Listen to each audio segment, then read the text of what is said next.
चुनाव हिंदुस्तान का भविष्य तय करने वाला चुनाव, एक नव भारत का निर्माण करना है। 60 साल तक हिंदुस्तान में कांग्रेस की सरकार रही। 60 साल की कांग्रेस की सरकार ने इस प्रदेश का और देश का जैसे बेड़ा गर्क किया वो किसी से छुपा हुआ नहीं है।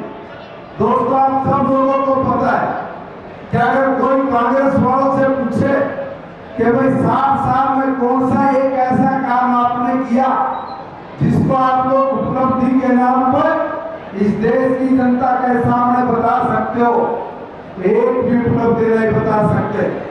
भाइयों, उनका एक ही काम है, लूटपाट की दुकान चलाना, झूठ बोल के और तुष्टीकरण की नीतियां बना के इस देश के अंदर इस प्रकार के काम करना कि जिससे देश की बदनामी हो। 60 साल एक छत्रराज करने वालों से पूछो कि अगर भाई कोई गरीब आदमी बीमार हो जाता था और उसको अपना इलाज करवाना हो तो इलाज करवाने के लिए या तो वह व्यक्ति अपना अंगूठा लगाता था या फिर अपना घर गिरवी रखता था।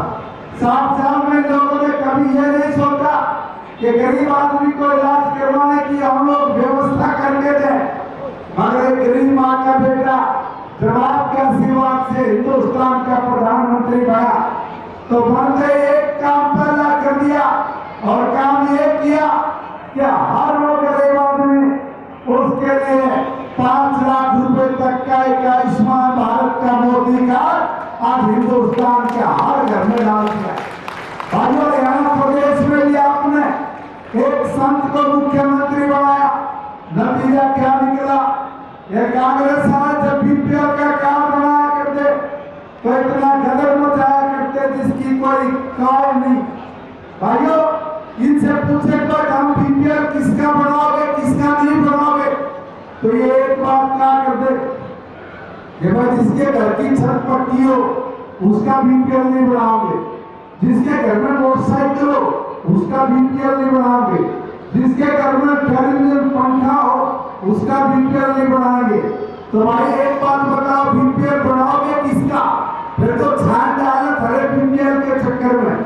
मगर ये आदमी जो आपके बीच में बैठा संत के रूप में, इस आदमी ने पता था कि गरीब आदमी को किस चीज की जरूरत है, इसलिए गरीबों में भी जाति पाति करके बांटा नहीं, फिर एक मुंह से एक बात बोल दी कि भाई जाति गरीब की कोई नहीं होती, गरीब आदमी गरीब होता है। इसलिए 1,80,000 से कम की जिसकी भी इनकम है उन सब का बीपीएल बना के उनको स्वास्थ्य से, शिक्षा से, सारी चीजों के साथ जोड़ के हरियाणा प्रदेश में एक ऐसी सामाजिक क्रांति लाने का काम कर दिया। भाई, आज ऐसा व्यक्तित्व आपके बीच में भाई मनोहर लाल जी के लिए आज आपसे वोट की अपील करने के लिए आया, आपसे आशीर्वाद मांगने के लिए आया। भाइयों, इस संत ने एक काम और बड़ा कर दिया, आपको ना पता बता दूं, भाई जिसकी इनकम 1,80,000 रुपए से ज्यादा है, 3 लाख रुपए से कम है, उस भाई को सिर्फ 1,500 रुपए दे रहे और 1,500 रुपए में आपका वही आयुष्मान भारत का कार्ड आपके घर तक पहुंच जाएगा। और जिस भाई की इनकम 3 लाख रुपए से ऊपर हो, चाहे कितनी भी हो, उसने सिर्फ 5,000 रुपए देने और 5,000 रुपए में 5 लाख रुपए तक का आयुष्मान भारत का चिरायु और हरियाणा का कार्ड वो आपके घर में पहुंच जाएगा। ये कांग्रेस वाले कई बार हम लोगों को कह देते कि भाई मोदी जी क्या कहे कि भाई 15 लाख रुपए तेरे खाते में डाल दूंगा।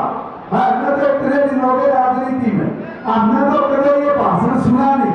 अगर मीडिया तो हो या भाई आपने सुना तो आप हमें बता दो, मगर इन कांग्रेस वालों को कहना चाह रहा हूँ कि तुम तो कह रहे थे 15 लाख रुपए मोदी जी खाते में डालेंगे नहीं भाई, हमने डाल दिए और डालने के लिए भी आयुष्मान भारत के जरिए डाल दिए। ये एक नया काम और मनोहर जी ने और मोदी जी ने ऐसा कर दिया कि आज हमारे प्रदेश में देश में एक भी आदमी ऐसा नहीं जो इलाज के माहौल में अपनी जान देनी पड़े।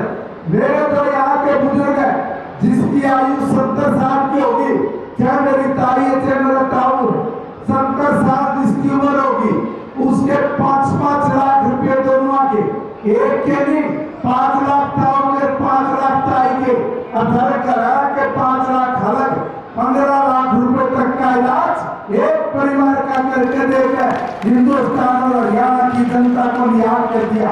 मैं पूछना चाहता हूँ कांग्रेस वालों से, चौटाला वालों से कि हम बताओ कि 7 साल तक हमने राज किया, कौन सा एक ऐसा काम किया जिसको तुम लोग उपलब्धि के नाम पे इस देश और प्रदेश की जनता के सामने बता सको। भाइयों एक बात कहकर अपनी बात को समाप्त करूंगा।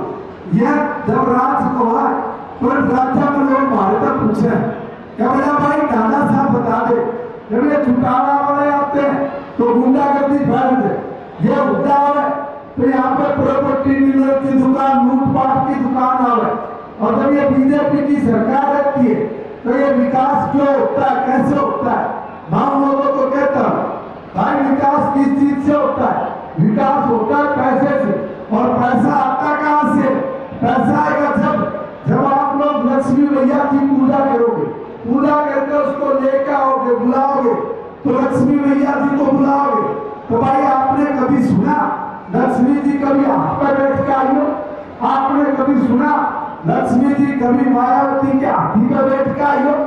आपने कभी सुना लक्ष्मी जी कभी मुलायम सिंह का साइकिल चला के आई हो? आपने कभी सुना लक्ष्मी जी कभी चश्मे पाई हो? आपने कभी सुना लक्ष्मी जी कभी झाड़ू पाई हो? विद्रोह लक्ष्मी सदा कमल बर्बाद कराती है, आपने कमल गिराया। बताओ हिंदुस्तान में तरक्की, उन्नति, प्रगति हो रही है कि नहीं हो रही?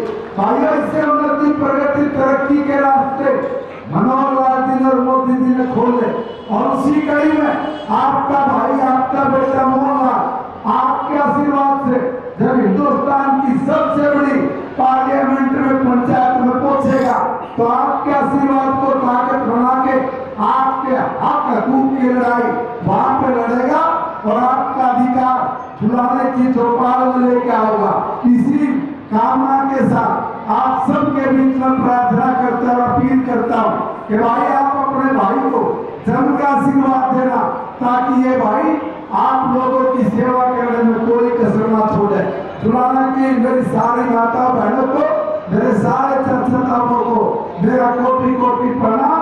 आप सबका बहुत बहुत धन्यवाद, बहुत बहुत शुक्रिया।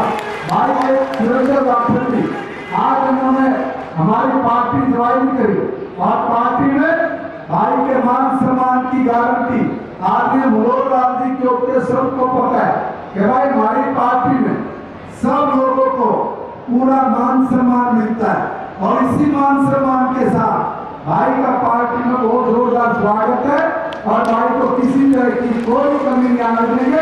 आपका भी सबका बहुत बहुत